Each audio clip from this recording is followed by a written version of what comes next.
2025년 11월 6일 목요일 참 좋은 날 오늘의 묵상입니다. 사랑하는 허그의 묵상가족 여러분, 여러분은 많이 피곤하실 때 어떻게 피로를 풀고 있으신가요? 새로운 힘을 줄 수 있는 방법 오늘 묵상 본문을 통해서 찾아보겠습니다. 오늘 함께 볼 묵상 본문은요. 히브리서 12장 3절입니다. 너희가 피곤하여 낙심하지 않기 위하여 죄인들이 이같이 자기에게 거역한 일을 참으신 이를 생각하라. 아멘.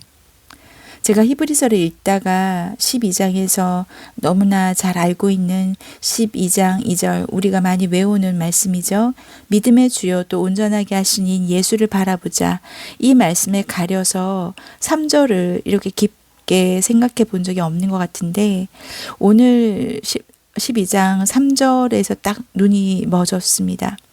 죄인들이 이같이 자기에게 거역한 일을 참으신 이를 생각하라.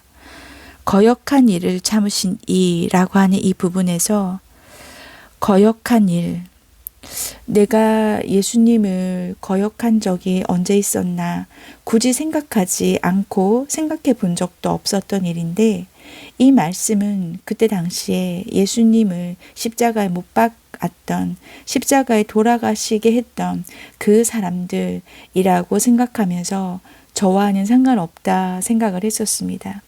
그런데 오늘 이 거역한 일이라는 것에 있어서 가만히 생각을 해봤더니 언제 내가 예수님을 거역한 적이 있을까 묵상을 하게 됐는데요. 여러분 거역하다라는 뜻이 윗사람의 뜻이나 지시나 명령을 따르지 않고 거스르는 것이 거역이라고 한다면 제가 이 뜻을 찾아보고 마음이 되게 많이 울컥하니 아팠습니다. 내가 예수님을 거역한 일이 참 많았구나. 내 속에 있는 성령님, 살아계셔서 나를 위해 늘 기도하신 성령님의 권면을 거역한 일이 많았구나 라는 것을 생각하게 되었습니다. 자신의 몸을 버리면서까지 사랑하신 그 사랑을 거역한 것. 자신의 가장 사랑하는 분신 같은 아들을 내어주기까지 사랑하셔서 죄에 빠져있는 나를 되찾아오고 싶으셨던 하나님, 그 하나님의 사랑을 거절하고 저는 기어코 다시 죄의 습성으로 되돌아가려는 모습, 그것이 거역하는 것이라는 걸 깨닫게 된 거죠. 생각해 보니까 제가 성령님의 권면을 거역한 일은 너무나 많았던 것 같습니다.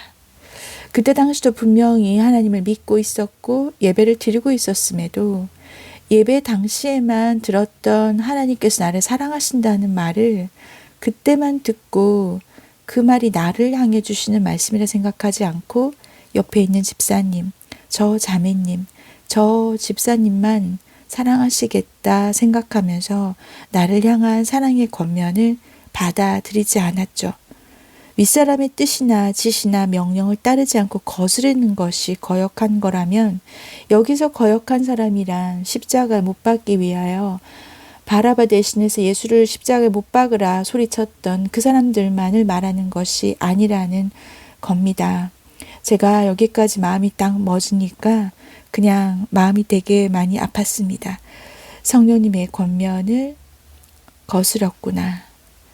그리스도 예수 안에 있는 자에게 결코 정죄함이 없다고 하셨는데 말씀에는 그리고 나는 그걸 아멘이라고 했는데도 끊임없이 내 귀에 내 마음에 참소하는 사단의 정죄감에 그냥 수긍하고 그 마음에 따라 낙심해 버리는 것 거역이었죠.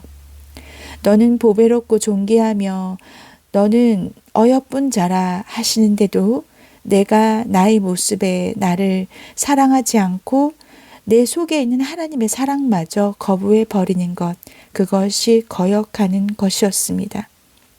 그런데 그렇게 성경 곳곳에서 나를 향한 하나님의 사랑이 있으셨는데, 사랑한다 말씀해 주셨는데 그것을 거역하고 거스르며 굳이 되돌아가서 죄의 습성 가운데 다시 거하는 일이 거역하는 것이었습니다. 근데 그 거역한 일을 참으신 일을 생각하라는 거죠.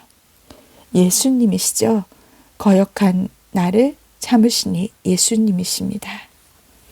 그 예수님이 어떤 분이시길래 우리가 그 예수님을 생각하면 12장 3절에 있는 것처럼 너희가 피곤하여 낙심하지 않기 위하여 예수님을 생각하라는 거예요. 그러면 그 말은 그 거역한 일을 참으신 이 예수님을 생각하면 피곤하여 낙심하지 않게 된다는 거죠. 제가 이렇게까지 결론을 내니까 내가 피곤하다는 것이 이게 몸이 힘들어 피곤한 것만을 말하는 건 아니겠구나. 내 마음이 나의 정신이 피곤해서 여러 가지 일로 인해서 낙심하게 될 때라도 예수님을 생각하면 낙심하지 않게 될 수 있다라고 약속해 주시는 말씀으로 받았습니다. 여러분, 그 예수님을 생각하십시오. 쉬운 성경에 이렇게 되어 있습니다. 예수님을 생각하십시오. 예수님께서는 죄인들이 그를 미워해서 악한 일을 할 때에도 묵묵히 참으셨습니다. 지칠 때라도 낙심하지 말고 예수님의 본을 따르기 바랍니다. 아멘이죠. 여기서 죄인들이 그를 미워해서 악한 일을 할 때에도 우리가 악한 일을 하지 않았다 자신할 수 있을까요? 그렇지 않을 것 같습니다. 오늘 거역이라는 말을 가만히 묵상해 보니까 하루에도 수십 번이나 예수님을 거역하며 살고 있는 것 같아요. 성령님의 권면을 거역하고 살고 있는 것 같아요. 성령님께서 주시는 말씀을 우리가 아멘으로 화답하면 그것이 내 생각을 주장해서 행동까지도 옮겨가야 하는데 언행으로 그렇지 않게 나올 때 우리는 모두 예수님을 거역하는 자들입니다. 그런데 이 예수님을 생각하라 할 때 그 예수님이 어떤 분이신지를 12장 2절에서도 얘기하고 있죠. 우리 믿음의 시작이고 우리 믿음을 완전하게 하시는 주님이십니다. 예수님께서 십자가에 돌아가실 때 아무것도 아닌 것처럼 모든 부끄러움을 참아내셔서 그 예수님께서는 하나님께서 예비하신 기쁨을 기대하셨기 때문에 그렇게 참으실 수 있으셨던 거죠. 우리 거역한 우리를 참으신 예수님을 생각하면서 내가 하루에도 몇 번씩 예수님을 성령님의 권면을 거역하고 있는지를 돌아보며 우리가 예수님을 생각하면서 우리를 참아내신 그분에게 감사할 수 있으면 참 좋겠습니다. 함께 기도할게요. 하나님 아버지, 오늘 우리가 얼마나 하루에도 몇 번씩 성령님의 권면을 거역하며 사는지 돌아보았습니다. 아버지 하나님, 말씀이 나를 책망하고 말씀이 나에게 깨우쳐 주심을 감사합니다. 깨우침 또한 내 속에 있는 성령님의 권면인 것을 알기 때문에 감사합니다. 하나님 아버지, 우리가 마음이 피곤하고 몸이 피곤하여 낙심하지 않기 위해서 우리 거역한 우리를 참으신 예수님을 생각할 수 있도록 주님, 성령님 도와주시옵소서. 우리의 마음을 하나님께 올려드립니다. 우리를 참아주시는 성령님이 계셔서 감사합니다. 성령님 주시는 권면을 우리가 거역하지 않고 아멘으로 화답하며 내 마음과 내 언행이 주님 기뻐하시는 연락 받으실 만한 것으로 바꾸어지기를 간절히 바라고 원하면서 예수님 이름으로 기도드립니다. 아멘. 아멘 하신 어글 묵상 가족 여러분, 우리가 오늘 거역하지 않고 성령님의 권면을 받아들이기를 축복합니다. 오늘도 승리하십시오.